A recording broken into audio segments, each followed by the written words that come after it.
ನಾವೆಲ್ಲರೂ ಒಂದು ವರ್ಚುವಲ್ ಜೈಲೊಳಗೆ ಇರ್ತೀವಿ ಅಂತ ಅನ್ಸಂಗಿಲ್ಲ. ಯಾಕಂತಂದ್ರೆ ನಾವು ಎಲ್ಲರ ಒಂದು ಜಾಬ್ ಮಾಡ್ತಿರ್ತೀವಿ ಅಂದ್ಕೋರಿ. ರಜಾ ನಾವು ಯಾವಾಗ ತೊಗೋತಿರ್ತೀವಿ? ಮನೆ ಒಳಗೆ ಎಮರ್ಜೆನ್ಸಿ ಇದ್ದಾಗ, ಮನೆ ಒಳಗೆ ಫಂಕ್ಷನ್ ಇದ್ದಾಗ, ಮಕ್ಳಿಗೆ ಹುಷಾರಿಲ್ದಾಗ, ಇಲ್ಲಾಂದ್ರೆ ಫ್ಯಾಮ್ಲಿ ಟ್ರಿಪ್ ಹೋಗೋಬೇಕಾರೆ. ಯಾವತ್ತರ ಒಂದಿನ ನಾವು ರಜಾ ಹಾಕಿ ನಮಗೋಸ್ಕರ ಸ್ಪೆಂಡ್ ಮಾಡ್ತೀವ? ಎಲ್ಲರ ಒಬ್ಬರ ತಿರುಗಾಡ್ಕೊಂಡು ಬರ್ತೀವ? ಇಲ್ಲ. ಇನ್ನು ಮನೆ ಸೊಸೆ ಆದಕಿ ಯಾವಾಗ್ಲೂ ಫ್ಯಾಮ್ಲಿ ಜೊತೆನ ಹೊರಗೆ ಹೋಗಲಿ ಅಂತ ಒಂದು ಎಕ್ಸ್ಪೆಕ್ಟೇಷನ್ನು.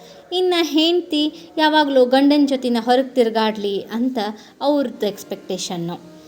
ಆಮೇಲೆ ಪೇರೆಂಟ್ಸು ಯಾವಾಗಲೂ ಏನು ಹೇಳ್ತಿರ್ತಾರೆ? ಇಲ್ಲಪ್ಪ, ನನ್ನ ಮಕ್ಕಳು ಬೇಕಾಗ್ತದೆ, ನಾ ಮಕ್ಕಳ ಜೊತೆನ ತಿರುಗಾಡ್ತೀನಿ ಅಂತ ಪೇರೆಂಟ್ಸು. ಹಿಂಗೆ ನಾವು ನಮ್ಮಷ್ಟಕ್ಕೆ ನಾವು ಒಂದು ಕಟಾಂಜನ ಹಾಕ್ಕೊಂಡಿರ್ತೀವಿ, ಒಂದು ವರ್ಚುವಲ್ ಜೈಲೊಳಗೆ ಇರ್ತಿರ್ತೀವಿ.